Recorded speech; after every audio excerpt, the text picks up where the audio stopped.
Good people! This is FisherTwelve, and we have another exciting Black Ops 3 video for you guys today, as always. And today's video is about the story of the Black Ops 3 campaign. And I wouldn't usually make this type of video, but I think the storyline is so interesting and so relevant to current events happening in our world today that I just had to share this with you guys. Now, in Black Ops 3, you already kind of know this, but you're going to be playing as this robotic human who is part of the Black Ops team, of course.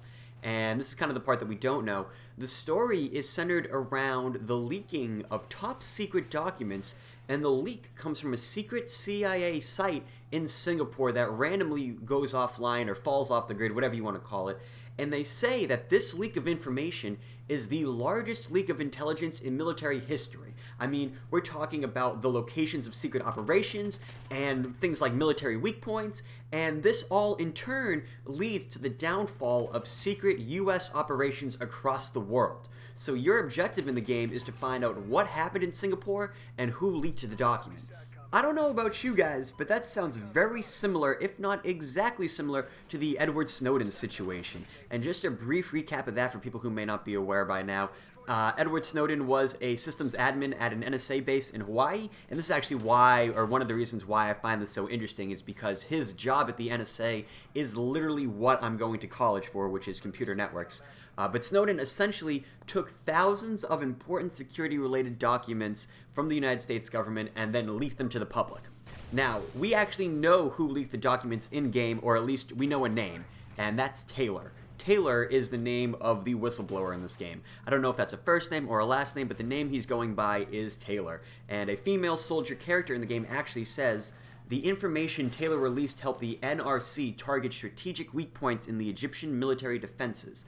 They are gaining territory fast, civilian casualties are high, Cairo's on the brink of total collapse." And if you go and rewatch the Black Ops 3 Embers teaser, which was the timeline trailer with no gameplay, it just kind of showed these CGI humans, it shows what this guy Taylor looks like, and they label him as a whistleblower too. Now, it's hard not to agree that he looks very, very, very, very identical to Edward Snowden. What I'm most curious about, though, is Taylor a hero or a villain? For the most part, I think people would classify Snowden as a hero versus a villain, because his leak really showed the American people and the people of the world, really, what the government has been doing behind our backs. But in this game, I feel like it's swayed to a point where he's a villain, with an important international military base going offline, and then a massive leak of intel that leads me to believe that Taylor isn't on Team USA, but who knows, maybe I'm wrong, and the perception is that he's neutral. He's not for the US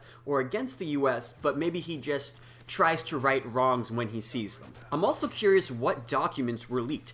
In Snowden's case, they were, I guess you would call them surveillance collection documents, but I don't think that's going to be the case in Black Ops 3. Just from judging by the trailer and the other pieces of information that have been revealed, I think these documents that were leaked are about secret weapon programs that were sanctioned by the government to turn soldiers into these superhuman weapons. And this is the sort of thing that I love about Treyarch. I love that they try to stay current with their story mode. And sure, this takes place in 2016, but the plot is the relevant aspect here, and I really appreciate that. And I think it'll also open up some eyes to the greater Snowden situation and the collection of internal surveillance on a government's own citizens. But that's going to be the video that I have for you guys today. Let me know in the comments down below if this makes you excited to play the campaign. Does it not? Do you not care because you don't play the campaign anymore? I'll be honest, the last COD campaign I played in full was probably Black Ops 2, because I didn't touch Ghost, and I haven't touched Advanced Warfare's yet,